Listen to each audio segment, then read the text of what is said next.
Salut Jérôme. Salut. Aujourd'hui, on va parler histoire. Hein? Quelque chose, oui. Cette maquette ici, il est un chef d'œuvre, il est une pièce de l'histoire.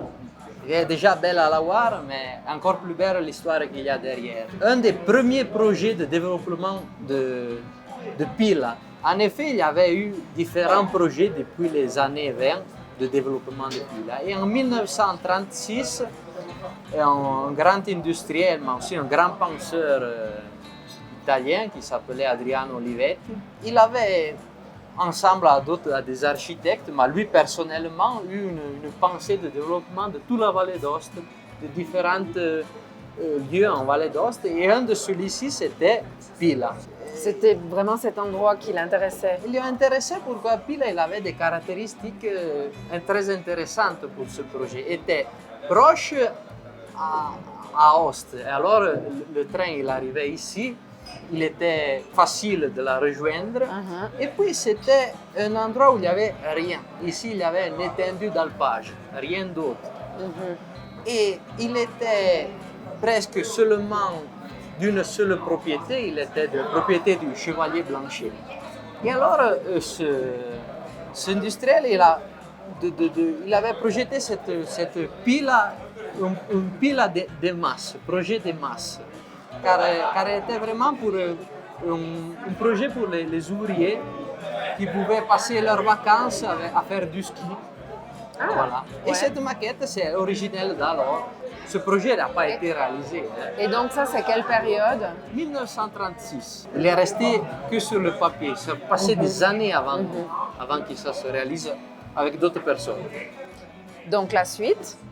La suite, c'est que... C'est resté comme ça n'a pas bougé avec son idée? Ça n'a pas bougé car c'est la guerre, elle a commencé la guerre. Alors il y avait déjà des randonneurs qui venaient skier. Il avait déjà eu des projets de remontée, mais c'est réalisé rien. Ouais. C'est resté lettre morte. Après la guerre, on a commencé des Valdôtains, vraiment tous des Valdôtains qui étaient très engagés dans la politique, mais aussi dans le commerce. Ils ont décidé de fonder une société qui s'appelait la Pila. Avant, c'était une société simple. En 1945. La fin de la guerre, la première idée, c'est de lancer la Vallée d'Aoste sur le tourisme. Ah, donc ça part de là, ça part de là.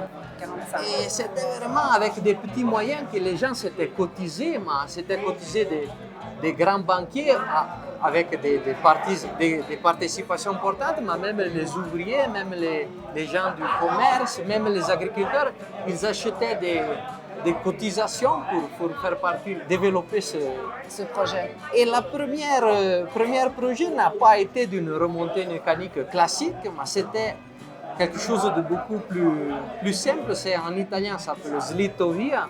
C'était une grande luge à 8 places qui venait remonter avec un moteur à essence. Quelques années plus tard, toujours on est en train de parler du 46, on commence à imaginer la première montée mécanique depuis les fleurs jusqu'au fond de Pila. Et puis l'année d'après, on a fait le deuxième morceau depuis Pila à Chamolet. La remontée de Chamolet montait en plus de 20 minutes. Et en hiver, c'était terrible, glacial. Il n'y avait rien au sommet. Oui, tu arrives en haut, tu es gelé. Et l'unique idée qu'ils ont eue pour faire, c'était de réchauffer avec la musique. Ah ouais? En effet, il avait monté des autoparleurs sur les pylônes. Ah, sur les pylônes? Oui, et on voyait de la musique, de l'accordéon et tout ça. Et on avait ça faisait passer le temps. Oui, et on avait fait une campagne de publicité. Déjà alors, on avait affiché des panneaux de publicité sur tous les pylônes, mais ce n'était pas pour faire de la publicité, c'était pour donner quelque chose à lire, à voir aux gens qui remontaient. Ah, c'est intéressant. Ouais, c'était vraiment bâti par le gérant qui commençait avec rien. On portait les planches de bois, on commençait. Et des années en années, on s'améliorait. Les premiers petits restaurants bars, commerçants, puis sont venus des petits hôtels. C'est comme ça qu'il a commencé. Le premier grand auberge, ça a été la Jolie Bergère, qui était plus en bas. Car là, il devait arriver la route. Ça, c'est en 1947. Mais ça a été le premier grand hôtel. Et puis, le grand saut a été dans les années 60, 62, une société qui s'appelait Stifa. Et c'était une société pour le développement touristique. C'était italo-française. Ils ont fait le premier projet d'une station, disons, ski total.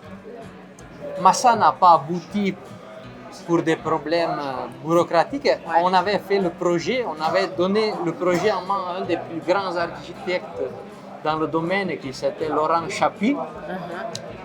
Et Laurent Chappy, c'était vraiment, il avait projeté Courchevel. Et puis, ils ont fait une deuxième société, car la première n'avait pas abouti. La deuxième, il avait aussi la participation de la région autonome, participation publique. Et ils ont fait la pile SPA et ont commencé le bâtiment des complexes en bas de Pile. Le grand potentiel, il a commencé en 1957, car ils ont fait la remontée depuis Aoste. Ça a été le grand saut. Il y avait beaucoup de gens, mais les gens devaient remonter d'Aoste. Il n'y avait pas des structures pour faire loger les gens ici. Et alors, ils ont compris ce potentiel et puis ils ont compris qu'il était unique en Vallée d'Aoste. Car tous les autres endroits étaient déjà des endroits où il y avait des villages. Ici, puis là, il n'y avait rien. On pouvait imaginer quelque chose de nouveau. Il faut penser, le premier projet, il avait des innovations. Il devait avoir un petit aéroport. Ah ouais. Il devait avoir un système, c'était déjà avancé, un système électrique de bus suspendus, pas pour remonter, pour se déplacer dans la station de Pile. Car il était sans voiture. Les voitures étaient au fond, les gens étaient tout libres. Et c'était quelque chose, on voit, c'est les dessins, les maquettes, c'est quelque chose de Futuriste. Ouais, c'est génial. Ouais. Et toi, comment ça se fait que tu t'es intéressé à tout ça?